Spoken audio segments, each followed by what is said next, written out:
प्रधानमंत्री नरेंद्र मोदी कल लगातार तीसरी बार लेंगे प्रधानमंत्री पद की शपथ। भारत के पड़ोसी देशों और हिंद महासागर क्षेत्र के प्रमुख विशिष्ट अतिथि समारोह में होंगे शामिल। हिम्मत सिंह ने हरियाणा स्टाफ सिलेक्शन कमीशन के चेयरमैन के तौर पर ली शपथ। मुख्यमंत्री नायब सिंह सैनी ने दिलाई पद एवं गोपनीयता की शपथ।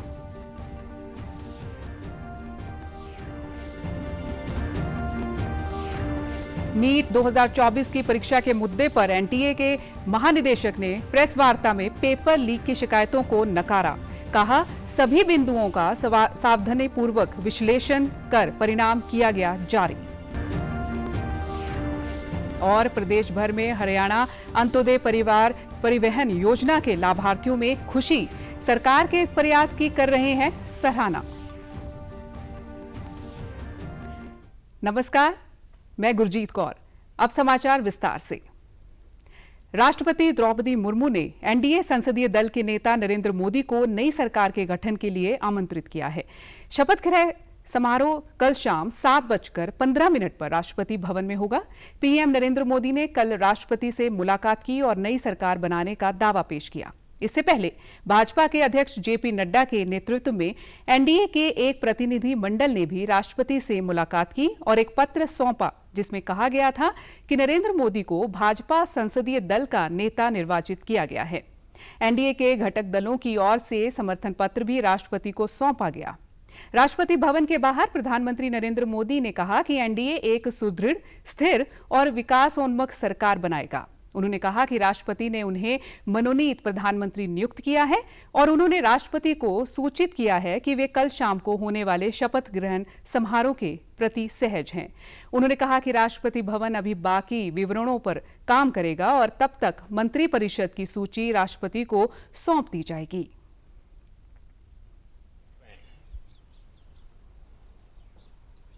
परिवर्तन साफ साफ नजर आ रहा है।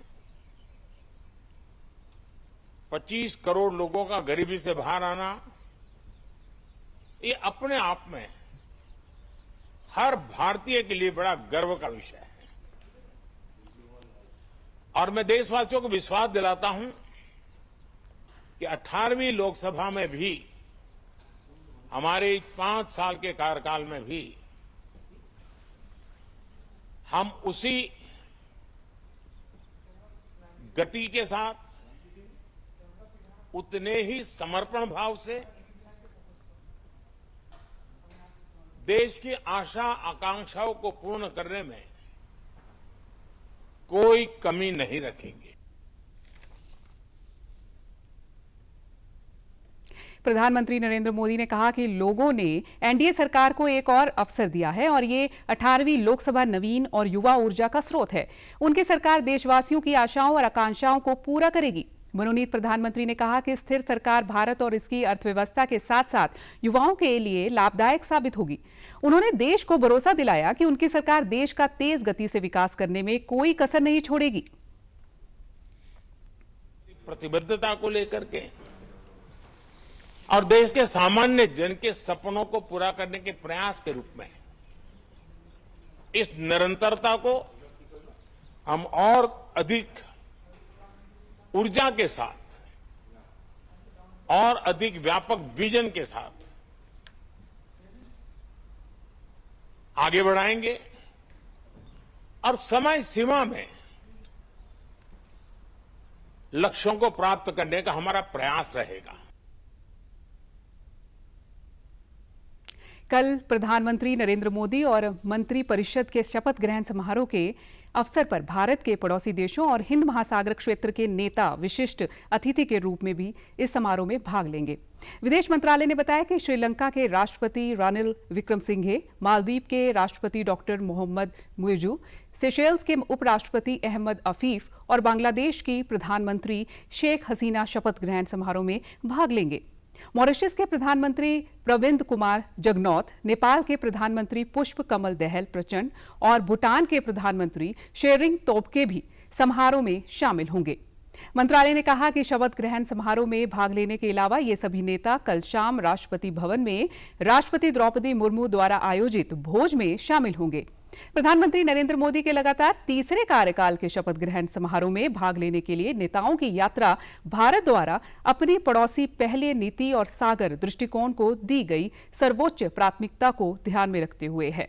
वहीं दिल्ली पुलिस ने प्रधानमंत्री नरेंद्र मोदी के शपथ ग्रहण समारोह के दौरान दिल्ली में पैरामोटर्स, हैंग ग्लाइडर्स, मानव रहित हवाई वाहन और गर्म हवा के गुब्बारे सहित उप पारंपरिक हवाई प्लेटफॉर्मों की उड़ान पर प्रतिबंध लगा दिया है। ये प्रतिबंध 9 और 10 जून को लागू रहेगा। मुख्यमंत्री नायब सिंह ने कल नई दिल्ली में राष्ट्रीय जनतांत्रिक गठबंधन की संसदीय दल की बैठक में हिस्सा लिया। इसके उपरांत पत्रकारों से बातचीत में उन्होंने देश के 140 करोड़ लोगों को बधाई देते हुए कहा कि देशवासियों ने नरेंद्र मोदी व एनडीए पर एक बार विश्वास जताया है। नरेंद्र मोदी के नेतृत्व में लगातार तीसरी बार एनडीए सरकार बनने जा रही है। मुख्यमंत्री ने कहा कि प्रधानमंत्री नरेंद्र मोदी का विजन देश को विकसित राष्ट्र बनाना है, जिसके लिए इस कार्यकाल में सरकार तेज गति से कार्य करेगी। में तीसरी बार इस देश की जनता ने मोदी जी और एनडीए के ऊपर विश्वास किया है। इसके लिए मैं पूरे देशवासियों को बधाई देता हूं। बड़े मैंडेट के साथ आदरणीय नरेंद्र मोदी जी तीसरी बार प्रधानमंत्री बन रहे हैं, एनडीए की सरकार बन रही है और जो मोदी जी का विजन है कि हमने देश को विकसित राष्ट्र बनाना है, गति से और गति से इस कार्यकाल के अंदर काम होंगे।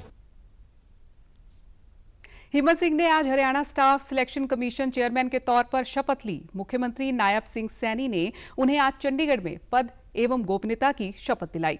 इस दौरान मुख्य सचिव TVSN प्रसाद भी मौजूद रहे।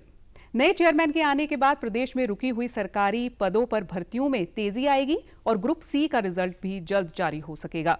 अब तक वित्त विभाग के सचिव अनुराग रस्तोगी को आयोग का अतिरिक्त जिम्मा दिया हुआ था। मुख्यमंत्री नायब सिंह ने हिम्मत सिंह को शुभकामनाएं देते हुए कहा कि मुझे उम्मीद है कि वे युवाओं की अपेक्षाओं पर खरा उतरेंगे। हिम्मत सिंह जी को आज इस महत्वपूर्ण पद पर जो हरियाणा प्रदेश के युवाओं की आकांक्षाओं के ऊपर ये पूरा उतरेंगे। आज इस हरियाणा स्टाफ सिलेक्शन कमीशन के चेयरमैन पद के ऊपर इन्होंने शपथ लिया है। मैं इनको बहुत बहुत बधाई और शुभकामनाएं देता हूं और अपेक्षा करूंगा कि युवाओं के जो उनकी अपेक्षाएं हैं उसके ऊपर ये खरा उतरेंगे। बहुत बहुत बधाई, शुभकामनाएं। वहीं शपथ ग्रहण करने के बाद चेयरमैन हिम्मत सिंह ने कहा कि उनका प्रयास रहेगा कि सारी भर्तियां जल्द से जल्द पूरी हों। उनके साथ हम खड़े हैं। उनके लिए CET का जो अभी जजमेंट आया है, हम उनकी लड़ाई लड़ेंगे, उन बच्चों के साथ हैं और प्रायोरिटी यही रहेगी कि रिक्रूटमेंट जल्दी से जल्दी कंप्लीट करें। मेरी पर्सनल कोशिश ये रहेगी कि कोई शेड्यूल हमारा बन पाए कि रेगुलर रिक्रूटमेंट्स हो जाएं बच्चों के लिए एनुअल बेसिस पे। बिल्कुल मिशन मेरिट पे ही चलेंगे, मिशन मेरिट पे ही चलेंगे और मिशन मेरिट के अलावा यहाँ पे और कुछ भी नहीं होगा। मिशन मेरिट जो 2014 से चल रहा है और बच्चों के साथ है, जो बच्चा मेरिट में होगा उसका सिलेक्शन होगा। कमीशन की लीगल टीम भी उसको रिव्यू कर रही है और सरकार की लीगल टीम भी उसको रिव्यू कर रही है और आज के बाद मैं भी उसको पर्सनली जाके रिव्यू करूंगा। जजमेंट मैंने देखा है, लेकिन हम उसके लिए सुप्रीम कोर्ट जा रहे हैं और हम जिन बच्चों ने एग्जाम दिया है उनकी हम लड़ाई पुरजोर तरीके से लड़ेंगे। नीट 2024 की परीक्षा के मुद्दे पर DG NTA सुबोध कुमार सिंह ने प्रेस को संबोधित करते हुए छात्रों की तमाम शिकायतों का जवाब दिया। उन्होंने कहा कि समिति ने बैठक की और केंद्रों व CCTV के सभी विवरणों का अध्ययन किया गया। पूरे देश में इस परीक्षा के अखंडता से समझौता नहीं किया गया। कोई पेपर लीक नहीं हुआ। पूरी परीक्षा प्रक्रिया बहुत पारदर्शी रही है। उन्होंने कहा कि आगे समिति इस मामले पर पूरी जांच कर रही है। एक कमेटी बना के एक्सपर्ट का एनालाइज किया और उनके ग्रीवांसेस एड्रेस किए कि जिससे जो 23 लाख कैंडिडेट्स हैं उनका भी इशू ना हो और जो इतने कैंडिडेट्स हैं उनके भी इशू ना हो। हमने ग्रीवांस एड्रेसल कमेटी बनाई थी, उसने जो रिकमेंडेशंस दी थी उनको जो है एक हाई पावर्ड कमेटी एनालाइज कर ले। तो एक हमने कमेटी बनाई है, उस कमेटी के वो कमेटी इनको एक बार फिर से देख लेगी कि जो इनके ग्रीवांसेस थे 1600 कैंडिडेट्स के, उनके भी ग्रीवांसेस ना रहें, और जो 23 लाख लोगों के मन में हैं कि काफ़ी सारे टॉपर्स आ गए, ये आ गए, तो इनके भी इशूज वो ना हों। उन्होंने कहा कि समिति को पता चला कि कुछ केंद्रों पर समय की बर्बादी हुई है, इसलिए छात्रों को इसके लिए मुआवजा दिया जाना चाहिए। इसके कारण कुछ छात्रों की चिंताएं सामने आई हैं, क्योंकि उम्मीदवारों को 718 और 719 अंक मिले व 6 उम्मीदवार टॉपर बन गए। समिति ने सोचा कि वो शिकायतों को दूर कर सकते हैं और छात्रों को मुआवजा दे सकते हैं, इसीलिए कुछ छात्रों के अंक बढ़ा दिए गए। सुबोध कुमार सिंह ने कहा कि सभी चीजों का सावधानीपूर्वक विश्लेषण किया और परिणाम जारी किए गए। 4750 केंद्रों में से ये समस्या 6 केंद्रों तक सीमित थी और 24 लाख छात्रों में से केवल 1600 छात्रों को इस समस्या का सामना करना पड़ा। समिति की सिफारिशों का दायरा सिर्फ 6 केंद्रों और करीब 1600 छात्रों तक ही सीमित है। पूरे देश में हुई नीट परीक्षा पर समिति की सिफारिशों का असर नहीं पड़ेगा। इस साल से हमने ये किया कि एक अपने लिए एक आउटर टारगेट रखते हैं कि इस तारीख तक डिक्लेयर होगा, सो दैट एवरीबडी नोज कि they can plan after that whether the admission the colleges और व्हाटएवर। तो एक हम उसके लिए आउटर डेट देते हैं। पहले भी हमारी अभी जितने भी एग्जाम्स हुए हैं, एफर्ट्स रहता है कि जेई का हमने 11 दिन में किया, सेशन 1 का, और सेशन 2 में जिसमें 1 भी रहता है उसका 15 दिन में किया। तो इट इज़ नॉट कि वो किया। दूसरा जो है, जो हमने किया उसमें सारी इन्फॉर्मेशन देते हैं। जितनी भी इन्फॉर्मेशन आ रही सोशल मीडिया से, हमारी प्रेस रिलीज से ही आ रही है। तो we have nothing to hide whether it is on this date और दैट डेट। तो it was ready on that date, so we announced on that date. मुख्यमंत्री नायब सिंह सैनी ने कल करनाल के डॉक्टर मंगल सैन सभागार में आयोजित राज्य स्तरीय कार्यक्रम में हरियाणा अंत्योदय परिवार परिवहन योजना के लाभार्थियों को कार्ड वितरित किए। इस योजना के अंतर्गत लाभार्थियों को हरियाणा रोडवेज की बसों में सालाना 1000 किलोमीटर निःशुल्क यात्रा की सुविधा दी जाएगी। इस दौरान मुख्यमंत्री ने कहा कि गरीब व्यक्ति को सशक्त करना हरियाणा सरकार की प्राथमिकता है। आज लोगों को घर बैठ के ही अनेक योजनाओं का लाभ मिल रहा है।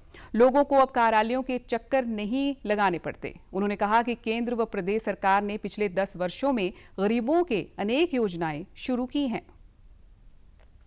ये अत्यंत ऐसे वर्ग के लिए है कि अगर कोई दिक्कत आ जाती है, या कोई बाजार के अंदर सामान लेने के लिए जाना है, या कहीं किसी धार्मिक स्थल के ऊपर भ्रमण करने के लिए जाना है, कहीं रिश्तेदारी में जाना है, कहीं किसी रिश्तेदारी में शादी में जाना है, तो इस योजना का लाभ उठाते हुए आप बस के अंदर फ्री में आप सफर कर सकते हैं। 23 लाख ऐसे परिवार हैं और 23 लाख परिवारों में से 84 लाख लोगों को हरियाणा प्रदेश के अंदर इस योजना का लाभ मिलने वाला है। और बहुत सारे हमारे परिवार इस योजना का लाभ भी उठा चुके हैं, जिनको ये कार्ड हमने वितरित किए थे। लगभग 1,11,123 लोग ऐसे हैं जिन्होंने इस योजना का लाभ भी उठाया है। इस अवसर पर परिवहन राज्य मंत्री असीम गोयल ने अपने संबोधन में कहा कि हैप्पी योजना देश में अनूठी योजना है और परिवहन विभाग के अधिकारी योजना के क्रियान्वयन के लिए बधाई के पात्र हैं। सरकार अंत्योदय की भावना के साथ काम कर रही है। मुख्यमंत्री नायब सिंह ने ग्रामीण संवर्धन कार्यक्रम के तहत जिला भिवानी और चरखी दादरी में 40.18 करोड़ रुपए की लागत की 6 बड़ी परियोजनाओं को प्रशासनिक मंजूरी प्रदान की है। इस संबंध में जानकारी देते हुए सरकारी प्रवक्ता ने बताया कि स्वीकृत परियोजनाओं में भिवानी जिले के गांव बड़ाला, चौरातपुर, राजगढ़, नवागांव और नवागांव ढाणी में नहर आधारित जल घरों का निर्माण करवाना शामिल है। उन्होंने बताया कि जिला चरखी दादरी की स्वीकृत परियोजनाओं में गांव मकरानी, संतोखपुरा, चरखी फोगात गांव के लिए नहर आधारित जल घरों का निर्माण और सांजरवास गांव की जल आपूर्ति योजना का विस्तार शामिल है। ये परियोजनाएं हरियाणा की जल आपूर्ति के लिए ढांचागत सुधार और ग्रामीण क्षेत्रों में स्वच्छ पेयजल की उपलब्धता सुनिश्चित करने की निरंतर प्रतिबद्धता को दर्शाती है। उधर हिसार के बस अड्डे में आयोजित जिला स्तरीय कार्यक्रम में स्वास्थ्य मंत्री डॉक्टर कमल गुप्ता ने हैप्पी योजना के 333 लाभार्थियों को कार्ड वितरित किए। इस मौके पर उन्होंने कहा कि सरकार द्वारा पंक्ति में खड़े अंतिम व्यक्ति तक सरकारी सुविधाएं देने का प्रयास है। प्रदेश के सालाना 1 लाख रुपए से कम आय वाले 22 लाख परिवारों को हैप्पी कार्ड वितरित किए जाएंगे। इस तरह की योजना से जरूरतमंद लोगों को बहुत बड़ा लाभ पहुंचेगा। चुनाव के परिणाम पर अपनी प्रतिक्रिया व्यक्त करते हुए उन्होंने कहा कि देश की जनता ने एक बार फिर प्रधानमंत्री नरेंद्र मोदी में अपना विश्वास जताया है। देश में लगभग 22,89,000 परिवारों के 84 लाख लोगों को हमने ये कार्ड देने की बात की है और वो 84 लाख जो हैं उनकी आय 1 लाख रुपया सालाना से कम है, उनको ये कार्ड मिलेगा और इस कार्ड के माध्यम से वो 1000 किलोमीटर प्रति वर्ष मुफ्त यात्रा हरियाणा रोडवेज की बसों में कर सकेंगे। हिंदुस्तान में तीसरी दफ़ा सरकार बनी है, बहुमत की सरकार बनी है, तो मैं समझता हूँ कि ये एक अच्छे संकेत हैं। लोगों की, भारत के लोगों ने मोदी जी में अपना विश्वास व्यक्त किया है। आगे मोदी जी इस देश को और भी आगे ले जाएंगे। इस योजना के लाभार्थियों ने खुशी जताते हुए कहा कि आयुष्मान कार्ड योजना की तरह इस योजना का लाभ भी गरीब आदमी को मिलेगा। उन्होंने इस योजना के लिए प्रदेश सरकार का धन्यवाद किया। 1000 किलोमीटर तक का सफ़र है और इससे आप फ्री सफ़र कर सकते हैं 1000 किलोमीटर तक जी। तो सरकार ने ये 2 योजना चलाई है, बहुत अच्छी योजना है और 1000 किलोमीटर तक का ये इन्होंने कार्ड बना दिया। किसी वक्त जेब में पैसा नहीं होता, सफ़र करना पड़ जाता, कहीं जाना पड़ जाता है, उसमें दिक्कत नहीं आती फिर। और इस सरकार का, मुख्यमंत्री का और प्रधानमंत्री का बहुत बहुत धन्यवाद। इसमें बहुत फ़ायदा होगा लोगों को और जैसे आयुष्मान कार्ड का फ़ायदा है उतना ही फ़ायदा इसका होगा। हर आदमी की मदद होने लग रही है, गरीब आदमी को मिलनी चाहिए, हमारी तो यही रिक्वेस्ट है। प्रदेश के कृषि मंत्री कंवरपाल गुर्जर ने यमुनानगर में हरियाणा अंत्योदय परिवार परिवहन योजना के अंतर्गत करवाए हैप्पी कार्ड वितरण समारोह में मुख्य अतिथि के तौर पर शिरकत की। उन्होंने इस योजना के लाभार्थियों को कार्ड वितरित किए और कहा कि अंत्योदय व गरीब कल्याण की सोच के साथ प्रदेश की भाजपा सरकार कार्य कर रही है। इस योजना में गरीब परिवारों के लिए 1000 किलोमीटर की निःशुल्क योजना का लाभ दिया जाएगा। कार्ड लगातार बढ़ते रहेंगे, तो जिन लोगों की आमदन 1 लाख रुपए से कम है, ऐसे लोगों को 1 साल में 1000 किलोमीटर फ्री यात्रा कर सकते हैं और मैं समझता हूँ इसका बहुत बड़ा लाभ होगा। कई बार हमारे बुजुर्ग हैं, वो किसी धार्मिक स्थान पर जाना चाहते हैं, इस प्रकार की अगर सुविधा मिलेगी तो काफ़ी लाभ उनको होगा। और जो कम उम्र के लोग भी हैं, जवान लोग भी हैं, वो भी कई बार शहर के आसपास है, उनका रोज आना जाना है और यहाँ फैक्ट्री में कहीं काम करते हैं, तो रोज आते हैं जाते हैं, मैं समझता हूँ उनको भी काफ़ी लाभ। हैप्पी कार्ड योजना के लाभार्थियों ने खुशी व्यक्त करते हुए सरकार का धन्यवाद किया। उन्होंने कहा कि इस कार्ड से उन्हें काफी आर्थिक लाभ मिलेगा। बहुत अच्छा है, इसमें लोग कुछ दिनों में 1000 किलोमीटर तक फ्री सेवा करेंगे, यात्रा करेंगे। आने जाने में धार्मिक या फिर पारिवारिक सब लोग यात्रा कर पाएंगे, जिससे आने वाले लोग आने टाइम में सभी लोगों को बहुत फायदा मिलेगा। हम तीनों का कार्ड बन चुका है, जो सोमवार को हमें मिल जाएगा। ये हरियाणा सरकार की बहुत अच्छी योजना है। हम तीनों को 1000 किलोमीटर तक हम जा सकते हैं, इस कार्ड का लाभ उठा सकते हैं। तो बहुत खुश है जी, जो नैब सिंह सैनी जी ने योजना चलाई है 1000 किलोमीटर के लिए बस में फ्री यात्रा है, कोई परेशानी वाला काम नहीं है। प्रदेश के कैबिनेट मंत्री मूलचंद शर्मा ने फरीदाबाद में हैप्पी कार्ड योजना के लाभार्थियों को कार्ड वितरित किए। उन्होंने इस अवसर पर कहा कि प्रदेश सरकार अंतिम पंक्ति में खड़े व्यक्ति तक सरकार की योजनाओं का लाभ पहुंचा रही है। इसी कड़ी में इस योजना के अंतर्गत गरीब लोगों को सीधा लाभ मिलेगा। प्रदेश सरकार ने गरीबों के उत्थान के लिए अनेक योजनाएं शुरू की हैं।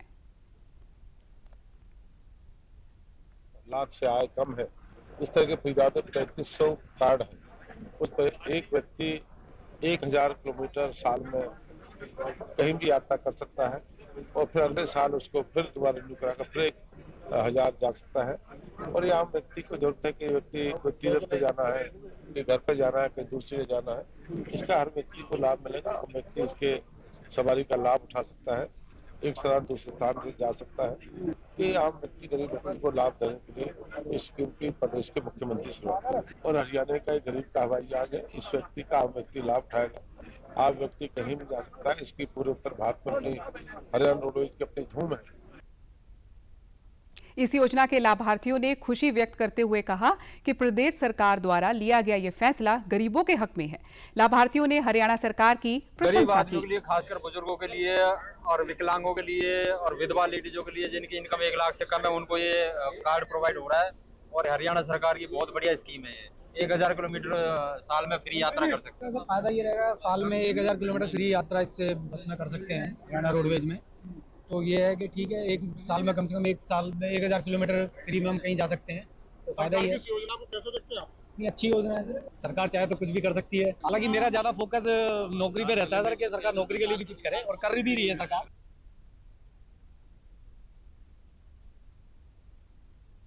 भिवानी के पंचायत भवन में आयोजित जिला स्तरीय समारोह वित्त मंत्री जेपी दलाल ने हैप्पी योजना के लाभार्थियों को कार्ड वितरित किए। इस दौरान वित्त मंत्री ने कहा कि इस योजना का लाभ प्रदेश की 1/4 जनता को होगा। जेपी दलाल ने कहा कि हरियाणा की भाजपा सरकार का प्रयास है कि कमजोर से कमजोर आदमी अपने पैरों पर खड़ा हो और आत्मसम्मान के साथ जिए। लगभग 1/4 आबादी को लाभ मिलेगा और हमारे गरीब भाई हैं जो अपने रिश्तेदार मित्र शादी ब्याह या कांड मुकान में जाना चाहते हैं, पैसे के अभाव में यात्रा को स्थगित करते थे, वो इस सुविधा का लाभ खुशी खुशी उठा सकते हैं। और हरियाणा सरकार, भारतीय जनता पार्टी की जो सरकार की नीतियां शुरू से ये रही है, चाहे वो केंद्र की सरकार हो चाहे हरियाणा की सरकार हो, कि जो कमज़ोर वर्ग है, गरीब है, उसको आत्मसम्मान से ज़िंदगी जीने का हक मिले, हर जगह उसको पहला अधिकार मिले, चाहे वो तो इलाज के लिए उसको सुविधाएं देनी हो, उसके लिए योजना केंद्र से आई। वहीं लोकसभा चुनाव के नतीजों पर कहा कि खुशी की बात है कि देश की जनता ने नरेंद्र मोदी को तीसरी बार प्रधानमंत्री के लिए चुना है। हरियाणा में इस बार 10 में से 5 सीटें हारने पर उन्होंने कहा कि विपक्ष को ज्यादा खुश होने की जरूरत नहीं है।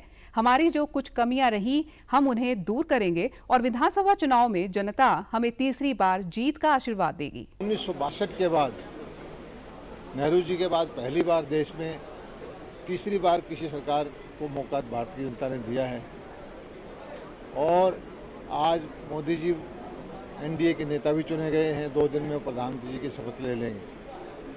हरियाणा में हमें जरूर कुछ सीटें कम मिली हैं, लेकिन विपक्ष को इतना उत्साहित होने की जरूरत नहीं है। आज भी सीटें हमारी बराबर हैं, वोट शेयर भी हमारा उनसे ज़्यादा है और विधानसभा के अंदर भी हम लगभग वो 40 में, 42 में कांग्रेस, 4 में आम आदमी पार्टी, 44 में हम जीते हैं।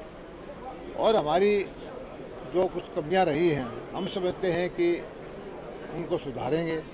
जनता के बीच में हम रहते ही हैं और जनता का आशीर्वाद तीसरी बार भी प्राप्त करेंगे।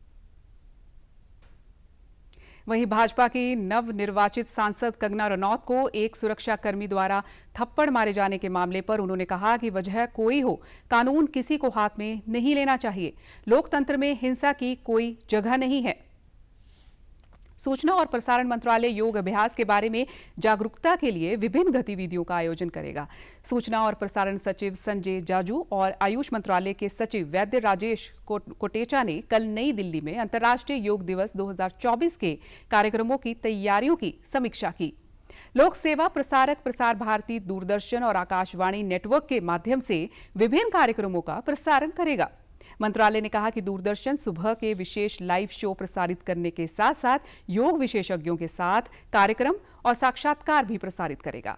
आकाशवाणी मोरारजी देसाई राष्ट्रीय योग संस्थान के सहयोग से योग को जीवन शैली के रूप में बढ़ावा देने और लोगों के समग्र कल्याण के लिए कार्यक्रम प्रसारित करेगा। आयुष मंत्रालय ने एक योग गीत तैयार किया है जिसे सभी मीडिया प्लेटफॉर्मों पर साझा किया जाएगा। सूचना और प्रसारण मंत्रालय ने कहा कि वे अंतर्राष्ट्रीय योग दिवस मीडिया सम्मान के साथ निजी मीडिया संगठनों को प्रोत्साहित करने की पहल जारी रखेगा। मंत्रालय ने योग के संदेश के प्रसार के लिए मीडिया हाउस और प्रिंट, टीवी और रेडियो के योगदान को मान्यता देने के लिए पिछले साल अंतर्राष्ट्रीय योग दिवस मीडिया सम्मान की स्थापना की थी। हर आंगन योग पहल के अंतर्गत लगभग 2 लाख स्थानों को कवर करते हुए पंचायतों, आंगनवाड़ी केंद्रों और स्कूलों में योग सत्र आयोजित किए जाएंगे। मंत्रालय ने बताया है कि अंतर्राष्ट्रीय योग दिवस 2023 में लगभग 23 करोड़ से अधिक लोगों ने भाग लिया था। अंतर्राष्ट्रीय योग दिवस के आयोजन को लेकर पलवल में तैयारियां शुरू हो गई हैं। जिला आयुष अधिकारी डॉक्टर संजीव तोमर ने बताया कि 10 से लेकर 15 जून तक जिला भर में योग प्रशिक्षण शिविर आयोजित किए जाएंगे। उन्होंने इन शिविरों में अधिक से अधिक संख्या में लोगों से भाग लेने की अपील की। डॉक्टर संजीव ने बताया कि 21 जून को जिला स्तरीय योग दिवस कार्यक्रम पलवल के सुभाष चंद्र बोस स्टेडियम में आयोजित किया जाएगा। इसके साथ साथ जिला के सभी खंड मुख्यालयों पर योग दिवस को लेकर कार्यक्रम आयोजित किए जाएंगे। 19 जून को पायलट रिहर्सल की जाएगी। इसके अलावा योग मैराथन का आयोजन किया जाएगा, जिसमें स्कूल, कॉलेज, विश्वविद्यालय, जनसाधारण, योग संस्थान, पुलिसकर्मी, एनसीसी कैडेट आदि हिस्सा लेंगे। माननीय विधायक जी, माननीय एमपी जी, सारे लोग उसमें शामिल होंगे और ये योग की ट्रेनिंग करेंगे। और जो फाइनल प्रोग्राम है वो हमारा 21 जून का प्रोग्राम है, वो जो यहाँ सुभाष चंद्र बोस स्टेडियम में मनाया जाना है। और इसके पहले एक 19 तारीख को रिहर्सल का प्रोग्राम होता है। तो रिहर्सल में ऐसे ही करते हैं जैसे 21 जून को करते हैं। उसमें एक एडिशनल और है जिसमें मैराथन हम कराते हैं। तो उसमें बच्चे लोगों का पूरा पार्टिसिपेशन होता है। उसमें एक मैराथन होती है लगभग 2 किलोमीटर के आसपास। जी, योग हमारी प्राचीन विधा है। स्वस्थ रहने के लिए योग बहुत जरूरी है। तो इसलिए मैं सबसे आह्वान करता हूँ, जन सामान्य से आह्वान करता हूँ कि योग से जुड़ें और नित्य योग करें, स्वस्थ रहें। भिवानी महेंद्रगढ़ लोकसभा क्षेत्र से तीसरी बार सांसद बने भाजपा के धर्मवीर सिंह का भिवानी पहुंचने पर पार्टी कार्यकर्ताओं द्वारा भव्य स्वागत किया गया। इस दौरान उन्होंने कहा कि कार्यकर्ताओं की कड़ी मेहनत के कारण वे तीसरी बार सांसद बने हैं और देश ने प्रधानमंत्री मोदी के नेतृत्व में एनडीए को बहुमत दिया है। उन्होंने कहा कि एनडीए के इस कार्यकाल में पिछले 2 कार्यकालों से अधिक विकास कार्य एनडीए सरकार द्वारा किए जाएंगे। भिवानी महेंद्रगढ़ लोकसभा क्षेत्र में औद्योगिक विकास करने, क्षेत्र को संपर्क के माध्यम से विकसित करने के साथ साथ रोजगार के अधिक मौके पैदा किए जाएंगे। उन्होंने कहा कि विपक्ष के दुष्प्रचार के बावजूद जनता ने भाजपा में विश्वास व्यक्त किया और उन्होंने अपनी जीत का श्रेय कार्यकर्ताओं व जनता को दिया। मैंने इस चुनाव में देखा है कि सबसे ज्यादा राष्ट्रीय विचारधारा के लोग हैं भिवानी शहर में और फिर महेंद्रगढ़ जिले में थोड़ा। इसलिए इन लोगों की कई कामों को देखते हुए मुख्य पैसे जिस प्रकार से इन्होंने अपना समझा है, अब इनका कर्ज उतारना है। यहाँ भिवानी के जितने कोई आदमी चाहे किसी पार्टी का था, मैं दावे से कह सकता हूँ उसके परिवार ने वोट हमारा था। लेकिन मैंने आम वर्कर देखा है जो दूसरी पार्टियों में थे, उन्होंने वोट डाला है राष्ट्रीय विचारधारा के लिए। मैंने लगाई जीत की हैट्रिक इस जनता ने लगाई। भारतीय जनता पार्टी को तीसरी बार मौका दिया है।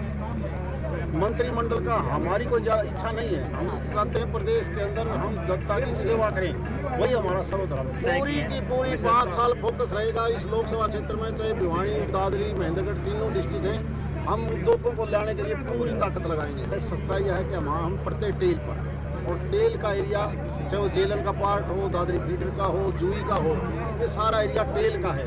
हमने पूरी तरह से प्रबंध ये करना है कि हमारे इलाके को हमारा हक का पानी मिले। दिल्ली सरकार ने राज्य में जल संकट के चलते सुप्रीम कोर्ट में याचिका लगाकर हरियाणा, हिमाचल और उत्तर प्रदेश से 1 महीने के लिए अतिरिक्त पानी की मांग की थी। कोर्ट ने मामले की सुनवाई करते हुए हिमाचल प्रदेश को दिल्ली के लिए 137 क्यूसेक पानी छोड़ने और हरियाणा सरकार को हथनीकुंड बैराज के माध्यम से वजीराबाद तक पानी पहुंचाने में मदद करने को कहा था। कोर्ट ने दिल्ली सरकार से भी पानी की बर्बादी रोकने को कहा है। हरियाणा सिंचाई विभाग के कार्यकारी अभियंता विजय गर्ग ने बताया कि आज यमुनानगर के हथनीकुंड बैराज में दिल्ली के अपर रिवर यमुना बोर्ड की टीम पहुंची है। वहीं हरियाणा सिंचाई विभाग की तरफ से एक अधिकारी हिमाचल प्रदेश गए हैं ताकि हिमाचल से आने वाले पानी को हथनीकुंड बैराज के माध्यम से दिल्ली तक पानी पहुंचाकर सुप्रीम कोर्ट के आदेशों का पालन सुनिश्चित किया जा सके। अभी जी अपर रिवर यमुना बोर्ड से भी कमेटी आई हुई है जी, टीम आई हुई है यहाँ पे, जो कल ही आ गए थे। और वहाँ पे जो हमने एक टीम अभी हिमाचल प्रदेश में रेणुका जी पे भी भेजी है जी। और वहाँ से ही जैसे ही कोई इन्फॉर्मेशन आती है जी, जो पानी छोड़ने की या देने की जो है, उसके वही संज्ञान हम ऊपर एक बारी हायर अथॉरिटीज़ को दे दिया जाएगा जी। तो माननीय सुप्रीम कोर्ट के पालना और जो हायर अथॉरिटीज़ के ऑर्डर होंगे उसके हिसाब से आगे कार्रवाई करी कि वहाँ पे टीम भेजी हुई है ऑलरेडी। जैसे ही और हिमाचल प्रदेश में उनकी टीम की भी कोई और अपर रिवर यमुना बोर्ड की तरफ से भी जो है कुछ हमारे पास जैसी ही कोई जानकारी आती है जी, वो तुरंत ही प्रभाव से उसको हायर अथॉरिटीज़ के संज्ञान में ला दी। मौसम विभाग ने केरल, कर्नाटक और महाराष्ट्र में तेज वर्षा और आंधी की संभावना को देखते हुए ऑरेंज अलर्ट जारी किया है। विभाग के अनुसार अगले 2 से 3 दिनों तक मध्य अरब सागर, महाराष्ट्र, तेलंगाना, तटीय आंध्र प्रदेश, छत्तीसगढ़, दक्षिण ओडिशा और बंगाल की खाड़ी के कुछ भागों में दक्षिण पश्चिम मानसून के आगे बढ़ने के लिए अनुकूल परिस्थितियां हैं। मौसम विभाग ने आज हरियाणा, पंजाब, चंडीगढ़, दिल्ली और राजस्थान में गरज और तेज हवाओं के साथ हल्की बारिश की संभावना व्यक्त की है। अगले 7 दिनों के दौरान पूर्वोत्तर क्षेत्र, उप हिमालयी पश्चिम बंगाल और सिक्किम में भी आंधी, बिजली और तेज हवाओं के साथ वर्षा होने की संभावना है। उधर मौसम विभाग ने उत्तर प्रदेश में भीषण गर्मी को देखते हुए ऑरेंज अलर्ट जारी किया है। इसी के साथ ये समाचार बुलेटिन समाप्त हुआ। नमस्कार।